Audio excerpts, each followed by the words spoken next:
And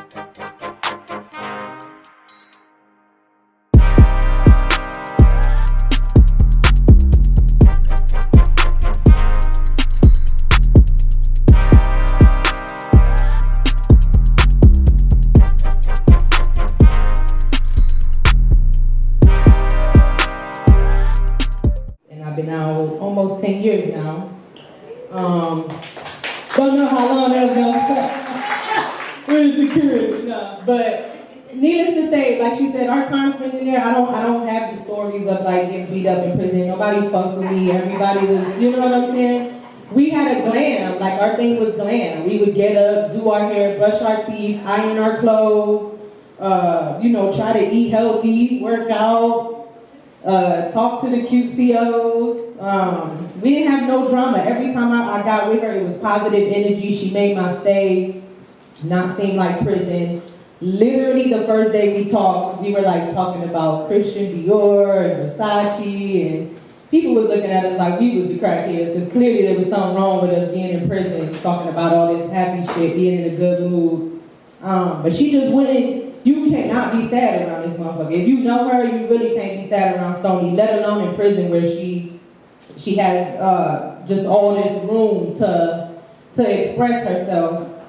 And she gave me a different perspective. I started doing meditation, yoga, all of that in there. We talked about when we got out, we wasn't gonna connect and do all the dumb shit that we was used to doing. We was gonna get out and do this, talk to people, figure out how to stop motherfuckers from coming back, and just stay positive overall.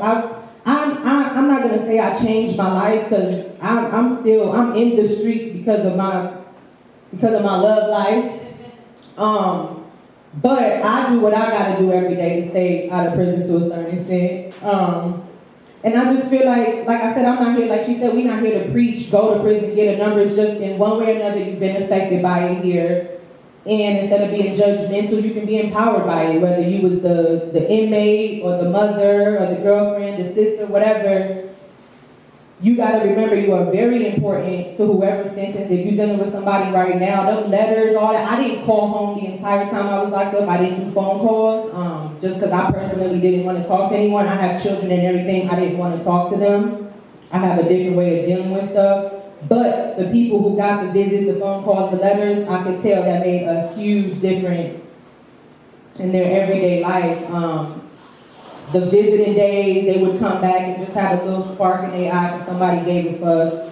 A lot of COs, a couple of COs had a different perspective. So I think that's what made my stay easy. Is I'm overall generally a positive person, even in prison. Like the day they said you're sentenced, I didn't go into crime mode. It was like, all right, this is what I gotta do. I'm gonna be here, figure it out. Linked up with her, we literally was diagonal bumps. And I laughed 99% of the time we was there. 99% of the time I was there. And all we talked about was this.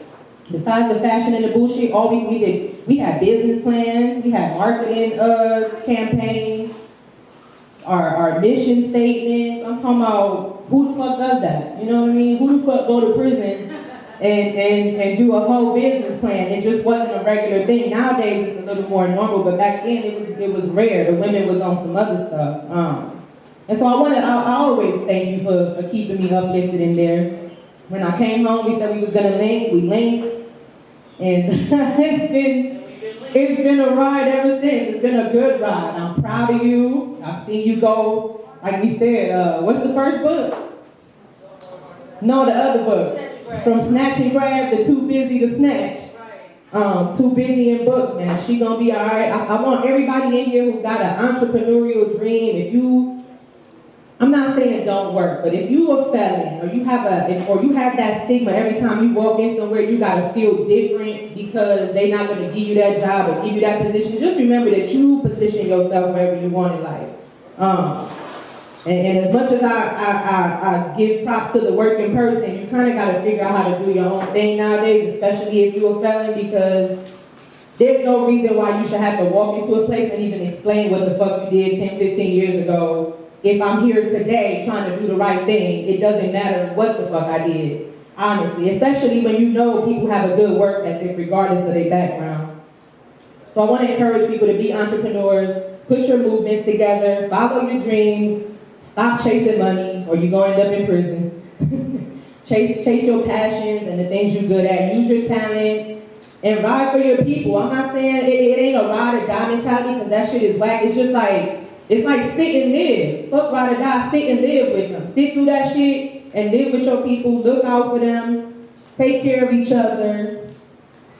If you see me in the streets, you already know what it is, man. Like, I have a lot of opportunities I'm presenting for people. I don't do much talking. I'm a social media manager, so I'm really good online. But if anybody needs any help getting their brand out, their name out, doing anything positive, it's not about money. I like to empower people, especially felons. I got a movement called Fresh Felons. We'll get into that if y'all start following me. And then we about to keep doing this. I got people in other states that want to do this. I'm from Brooklyn. They want to bring. I know y'all already messing with the East Coast, but they want it on Myrtle Ave. You know what I'm saying? So we gonna get some stuff done. I hope y'all keep coming to these events and supporting these type of things, because, like she said, from inmate to inspiration. It's not. I was number 74038. I'll never forget that shit. Got it tatted on me. Not because I'm proud of it, but because I'm proud of what I did with it. I didn't leave out of there and come back. When I went to prison, that was it. I had did all that jail shit, but when I went to prison and I realized what was going on and I learned about the system, I knew that was it. I just dropped a book called Criminal Law for Us, Understanding Your Rights. It basically explains everything you need to know about your case, your trial, how to take care of things, how to, the courtroom jargon that most people don't understand. So I encourage y'all to buy it for yourself, or whoever you got a loved one going through anything right now, they should probably read it. Start encouraging people to go to trial instead of copping out, taking pleas and charges that don't belong to them. That's whack for real. Yeah, go to trial. Take your shit to trial, for real, every time, every trip. Car ticket, take it to trial. Take all that shit to trial. I'm going through some stuff right now, so y'all definitely gonna hear about me. Take that shit to trial. But when you do, I just want y'all to remember this day and what I said and what I'm really about. So don't listen to everything you see in the media. And I love y'all.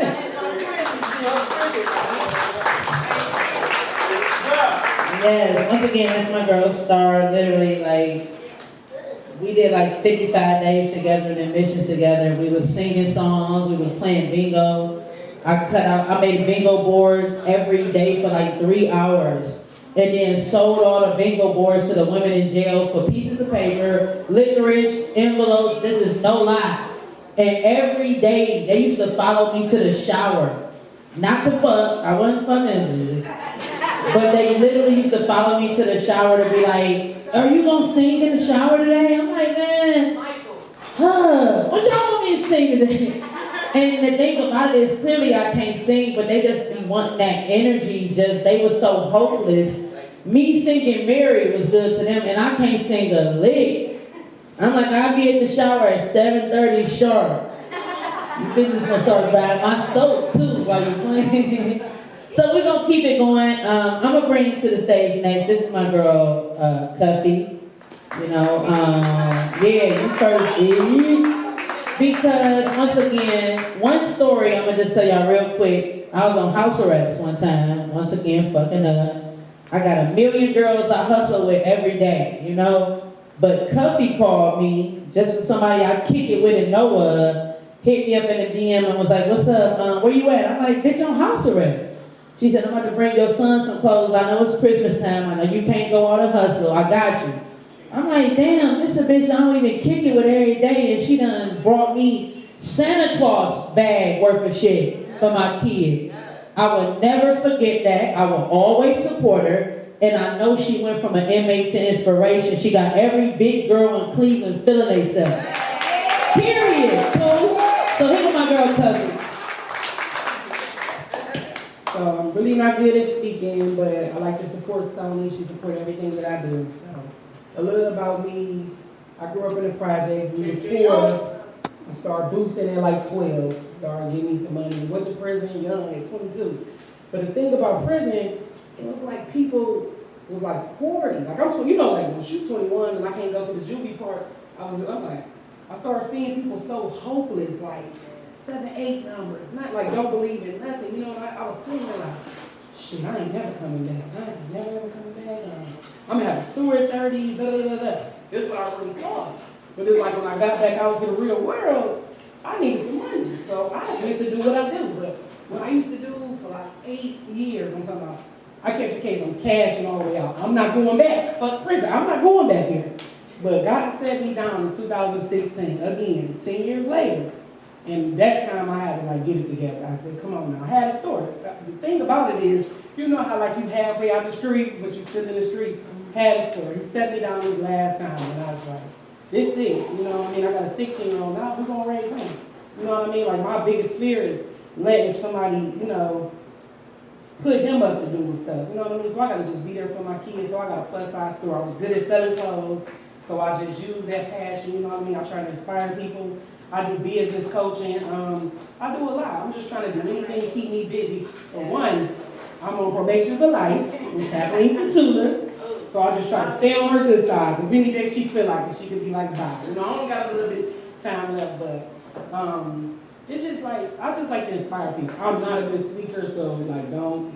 I just, you know, you can pull up on me on a one-on-one and we can holler at Mike Shopping. But this ain't like kind of like my thing. But like I said, just to support her in the movement, you know what I mean? I'm here for it. That's it.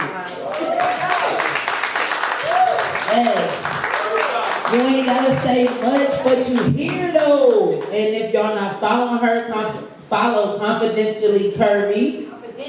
Confidently Curvy. I always be fucking that shit up. But I be following it though. Like I said, when I saw it when she first started, I just saw the movement growing, you know, and more and more, I just was like, damn, Tuffy doing it. These bitches having tea parties, everything. Like, but it looked so good because this my same peoples that I know be in and out of the joint.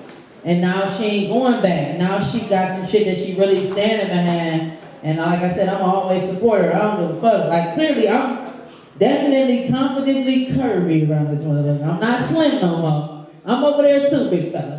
So make sure y'all follow her, and once again, she does another person that I know went from an inmate to inspiration, and I'm happy about that. So let's give her a round of applause. So we're gonna move right along. We are gonna bring up my girl Brandy, yes, and we have did a few events together now, and it's once again, it's just good to see people getting blessed, you know. When you do right, you get blessed. What's that song Rick Ross said when Baby played Wayne? That's what my nigga blessed. It's blessed to see that now she can help other people who want to braid, who want to go to school, who want to do all those type of things. It's good to see that. So Brandy Bates, give it up for her. Hey everybody. When Stoney reached out to me to do this event, I was more than happy and humbled to do this. She hosted my first 2 events for me. She did a great job. For anyone that don't know me, I'm from Cleveland, the Glenville area.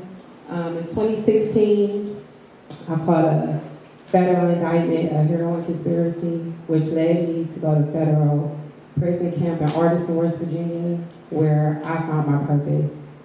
So I am a member of the Pink Panther Clique. It's 36 women that's formerly incarcerated in the federal penitentiary who all come home to start their own businesses and help women start their businesses.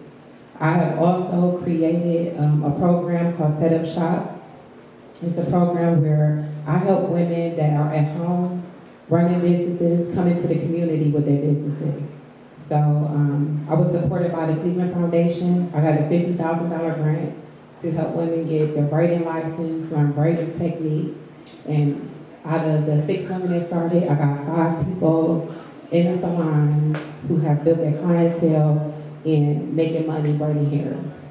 So that's something that I'm proud of, and that's going on with me right now. The one thing I wanted to talk about is the injustice in the criminal system for women. When people think about the federal penitentiary or even penitentiary period, they never think about women being in jail. We are targeted. We are over sentenced way more than the males. We spend a lot more time in prison. We don't have any support when we're there. We talked about, some talked about how we hold them down and we write the letters, and I was a place where it was sad because visiting was real slow. Visiting days were real slow. It wasn't no lines for the phones. You know, it wasn't no lines for mail calls. When we in there, we on our own. And we have to go into survival techniques. And that's where I found my purpose because I had to reach out. Even though I did have support, I had family and friends that helped me down. It was a lot of women that didn't. I did time with women like my bunkie, who I shared a room with. She did 16 years in prison. 10 of them years she did in that cube where I shared with her. So I got a lot of inspiration because she got up every day. She got dressed, she did her hair, she did her makeup, she went to work. But where I was at, we had to go to work real jobs. I worked in construction. So I done did a roof, I done painted buildings, I done turned concrete into stone. Like we had to do real jobs. And I got paid 16 cents an hour to do that. It was very, very, very like we were in the military. I had to wear steel-toe boots. We had to carry our groceries on our back. We didn't really only had 300 minutes a month to speak to my family, which I never really exhausted because it was a very low place for me. I didn't even know what to say to my family when I did call them. My youngest daughter, it was embarrassing. I talked to my youngest daughter 2 times in 1 year there because it was so hard for me to even talk to my family there. So when I was there, I met a very special person to me. Her name is Jamila T. Davis. That's how I got into the Pink Panther Clique. She was on a 16-year bid there. She came there after me to go to the drug program. And out of all of the people on the yard, she came up to me and asked me what my story was. Now, mind you, at this point, I wasn't even combing my hair. I was so sick and depressed because I wasn't with my family. I wasn't with my kids. I couldn't even understand why I was there because, again, I never sold heroin a day in my life. So for me to be in prison on a heroin conspiracy, again, I did wrong in my life. I did hustle. I did things, but I was totally not guilty of what I was there for. I didn't understand why I was there. I fought 3 years, lost everything. When you find that fake case, I'm talking about $30,000 for a lawyer. I didn't have a public defender because I was willing to give up everything I owned for my freedom, and that still didn't keep me free. Because I could not in my life tell lies on my people who I love, I had to go to prison. And that's when I say the women are unfairly targeted in the prison system because they use us as targets.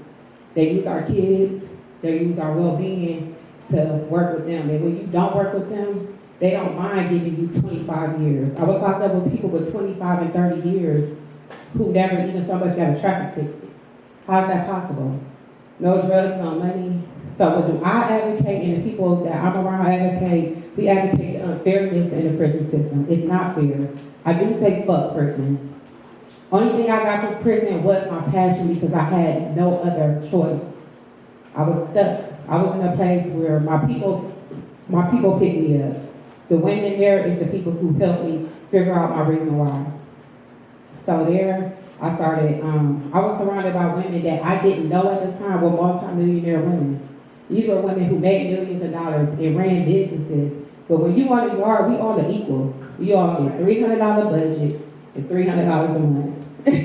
So we all are equal. You have to, my heart led me to certain people. And from this day, these are people who I talk to every single day. These are people who helped me start my businesses. These are the people who I can call when I'm down that understand. Because once you get this number, and I am 594-84060, that's who I was when I was in here. Those are the people that understand that. You know what I'm saying? So, I just want everybody, if you do have someone that's locked up, I got 5 brothers. And out of my 5 brothers, 4 of them are in prison right now. So I understand how prison affects the family. And when people look at me, they're like, how did you end up there? How not?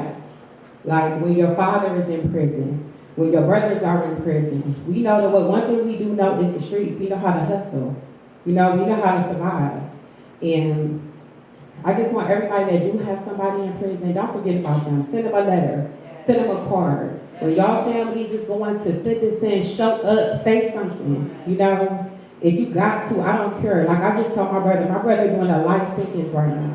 and he's been down 16 years. I brought his daughter to stay with me, and I told him, and you know, sometimes they get in that thing where they like, nobody care and nobody is doing nothing about it. I would give up my last dollar right now, empty my bank account, rob a bank. I don't care what I would have to do if I knew it would get him out. It won't get him out. All it would do is put me back in the same position that he's in. So we do need to rally. We knew when they have these events and they tell you to come out and speak and come out and support our people, because it's not fair.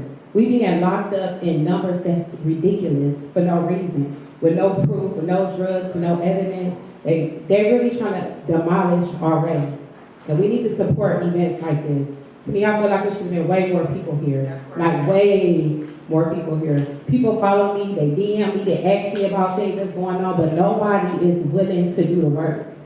So everybody leave here, hashtag fuck prison. Support Stony, My Loud Radio. She is doing awesome, like awesome. And she don't quit, she relentless. I don't care how they try to stop her, she don't care. She gonna take, if they kick her out of here right now, she gonna go to the corner with her equipment and she gonna still do her thing. And that's what they don't expect from us.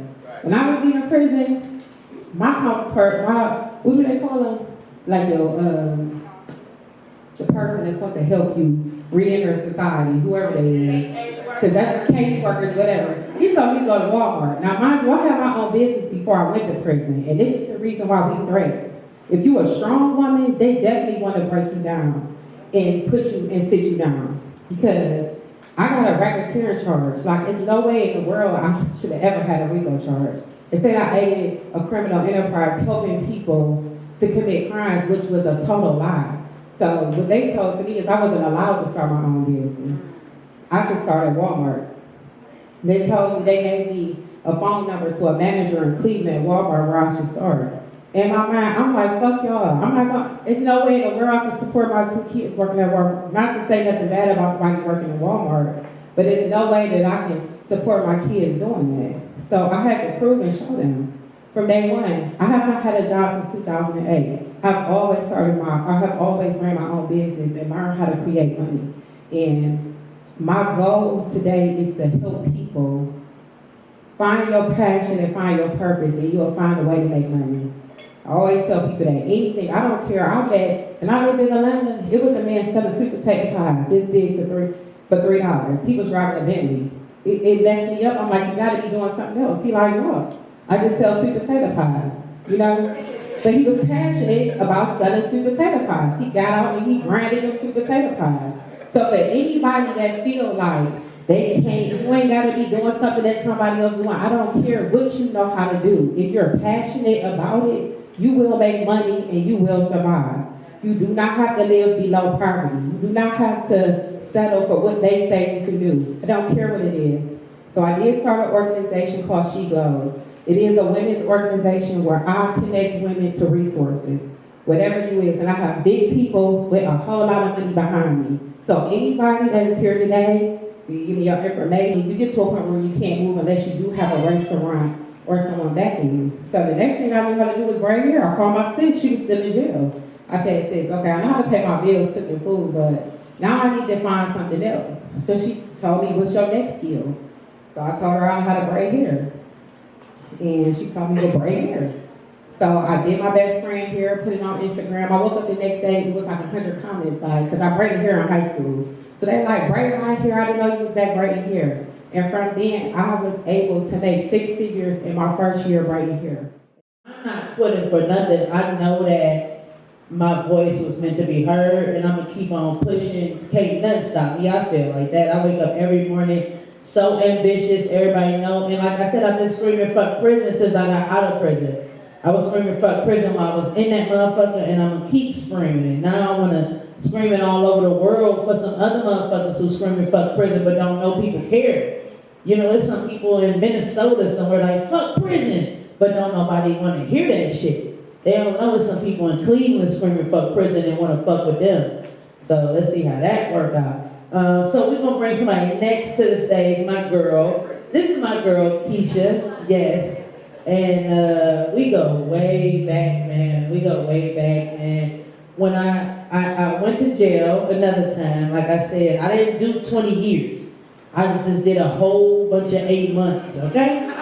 And nigga, that shit was kicking my ass. And when I went to pre-release, my girl was down there, and my other girl was down there. My girl was down there. So I go down there, kick with my girl, but I see Keisha. I'm like, what's up? She like, oh no.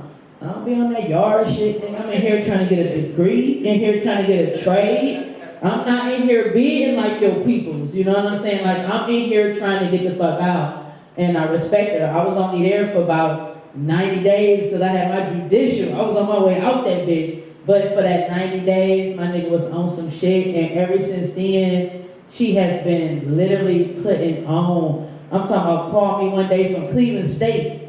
She like, I'm down here at the college. Come holler at me. I'm like, man, I'm out here hustling, man. What's up? She like, no, come down here. I go down there. It's a boardroom full of white people. Flat out. Talking about, they want to hear our story. They want to put it in paper. They want to do a documentary. I'm like, damn. Where do I sign a dotted line, my nigga? So let's give her a round of applause. My girl, Markeisha Robinson. What's up, turkeys? It's hot than a bitch. Yes. I appreciate y'all's support. I appreciate the support. I appreciate Stoney. I appreciate you, Shine. It's a thorough movement. And like the other young lady said, it should be way more fucking people here. But it ain't, and we here, so we gonna put on. So just to give you a little insight, I did a nickel. I did 5 years. There's motherfuckers in here, my old bunkie in this bitch, my nigga Rich in this bitch. We walked that whole motherfucker down. We shot scribes, got it in, Asia up in this bitch. My mom's in here, and we gonna get to that in a motherfucking minute. But nah, because it's real in the field. So let me just bounce back to it. So I was in a joint. Alright, I was doing a nickel. Yeah, I jumped up the porch early. I made that decision. I'm from everywhere. I'm from down the way, up the way, Harvard, Shaker. I graduated from Shaker. You know what I'm saying? I graduated from motherfucking Shaker. But I can go down on case and pop it with the same people that I popped with off of Harvard. I can pop it with them across town. I can go out of town and pop it with them. That's just how I'm cut. And that's who I fuck with. And that's how they cut. So the instance is I'm going to jump forward. Me and my mama was locked up. My mama was in Alderson. And I was down, I had to do the farm. I left first, you know what I'm saying? And it was all still caught up. And like she had said, it's because she didn't say shit. They came at her, she ain't say shit. She like, I'm not telling on my kids. So I did the nickel. My mama did 18 months in Alderson. The fucked up thing is, I had to motherfucking go to the warden to get permission to write my mama, and they had to talk to her warden. How the fuck am I gonna have permission to talk to my own mom? But that's incarceration. You dig what I'm saying? So we figured it out. We grabbed that shit out. You know what I'm saying? She came home before me. She was in on 55th, I think, the Oriana house. She in the halfway house. We lost it all, matter of fact. We had restaurants. We had businesses. It was like, they took the house. They took everything. Because they like, okay, you motherfuckers ain't saying nothing. We're taking everything. Because how we gonna get you? We're gonna just make you lose every fucking thing. So you big. My bid went easy, my bid went hard. You know what I'm saying? It was like, one day you up, one day you down. Sometimes you can shop, sometimes you can't. But that's how you fuck with real motherfuckers, you know what I'm saying? So if my bunkie had it, my bunkie made sure I ate it. You know what I'm saying? My bunkie said it right there. She popped out that bitch, got her motherfucking master's, and now she fucking with community college on the ball side. You know what I'm saying? And we used to be on our bunks, like literally on our racks. We got all these dope head motherfuckers in there and shit. They getting on their fucking bed with shoes on and stuff. We like, who made these people? You know what I'm saying? Like, why you on your rack with shoes on? Okay, that's not my business. So we got to stick with these people though. But all while we rapping in there, after count time, after all the lights go off, we plotting. This is what it is. So all while I was in there, I had about 4 jobs. You only get paid for one, and I was only making $21 a fucking month. But I still had 4 jobs because it kept me occupied. It kept my mind going. It kept me sharp. So I went to school from there. I jumped off in the school shit. I was working at quartermaster. And if anybody probably in here, y'all had attitude and came through there, yeah, y'all got some bum ass shit because your attitude wasn't right. And then they put in a kite and try to come back. You gotta still see me. So no. But if you my homegirl, I'm getting you crispy. business gonna be crispy, everything gonna be crispy, so we gonna leave it at that. So if anybody goes, and I'm not saying go to the joint, but if you got one foot in, one foot out, and you gotta shoot through there, be cool with the people at Quartermaster, otherwise you gonna get some fucked up shit. So, fast forward, we bouncing off ideas. This is what we wanna do, you know what I'm saying? So I stayed in school, I actually signed up for college. Now the difference is in there, you have to take the classes that they offer. So when I got out, and I went to go sign up for school, half them classes, I couldn't even transfer over. So I had to start back. And the fucked up thing is they use your financial aid in there. So I came out behind the 8 ball because I didn't even realize, I'm thinking the state paying for it, but we paying for it. So you know when you go to school and you get them little checks and them little refunds, they kept all that shit. So anyway, I stuck to the script. 30 days after I was home, I caught a case. So my PO said, after this is after doing 5 fucking years, I caught a case. So I gotta go see my PO, right? Kept it all the way fair. And he said, you know what? He said, I ain't gonna violate you, because you done did this 5 years. But what I'm gonna make you do, you gonna do what that court wants you to do, you gonna do what this court wants you to do, and you're gonna have to do your parole. So instead of me having to see you once a week, I'm gonna see you twice, and you gotta go out there. Oh, and you gotta get a job. So when I got out, I had violence and drugs on my shit. I had felonious assaults, I had gun charges, I had drugs. Who really, when you go out, so look, I know some of y'all been in here. So they give you this paper, right? And they say, here's a list of people that hire felons. Good luck. 90% of them numbers are disconnected. The other numbers you call, they be like, oh no, hell no, they don't fuck with you. They're like, wrong number. You know what I'm saying? So you like, damn, where can I go? So nobody want to give you a shot. So your first mentality is this. Let me go back and hustle. Let me go back to what I know. Let me go back and just drop this mic. Let me go back in here and just do what I need to do because I gotta eat. I gotta pay parole. You know what I'm saying? They want to see receipts. They want to see this. So everybody know people that make check stuff. So you got to go do that shit. You know what I'm saying? So it's like, damn, what the fuck? So I'm on probation for Berea, and now I'm on parole because I just came home. What am I supposed to do? Now my mama, by the way, was in the Oriana house. She was walking to 30th and pre-release to come and see me because she's not supposed to have no car, and she didn't have a car. So my mama is walking literally down here to come and see me to make sure that she like, I had to lay eyes on my baby. So it's like, God damn. You know what I'm saying? Then it's like we got parole, so my grandmother had passed, which was like our rock. You know what I'm saying? Because everybody knows like we could go to Granny's house, it's cool. None of that happened because she passed like 6 months before I got home.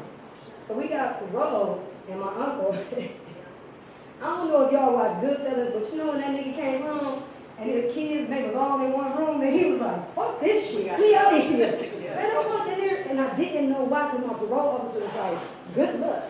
You know what I'm saying? He like, I checked it out, good luck. And I'm like, what the fuck is good luck? You know what I'm saying? I'm like, well, what are you telling me that I don't know? So now I get out, and I knew why he said good luck. Because it's crazy, because one of my best friends in Quiche, they came to see me. I was at Crystal fucking Towers. EC, yeah, y'all know it, New Jack City building like a motherfucker. I'm like, oh, hell no. And it was a 1 bedroom. So I'm on the couch, my mama on the motherfucking fold-out bed, and my uncle in there. But mind you, we lost it all. So you trying to wrap your head around this shit, but you still got, you know what I'm saying, you still got the authorities telling you, you better get a job, you better do this. So what you gonna do with your first thought of doing? Your first thought is, I'm about to grab that pack and I'm out. Like it is what it is. You know what I'm saying? But for whatever reason, the big guy upstairs just started opening doors. You dig what I'm saying? And I stuck to my script. I never stopped going to school. I never stopped doing this. Moved out to Toledo. I got my associate's degree. Came back, and I still couldn't get a motherfucking job, like worth something. So I'm like, fuck this. You know what I'm saying? So basically you want to go back. But then it's just like, I think that it's not relentless, but it's being resilient. So I think your resilience plays a whole part in where you at in life.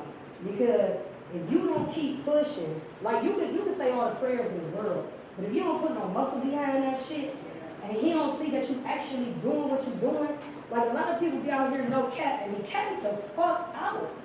Cause Instagram, all this shit got people living in this world that's not this world.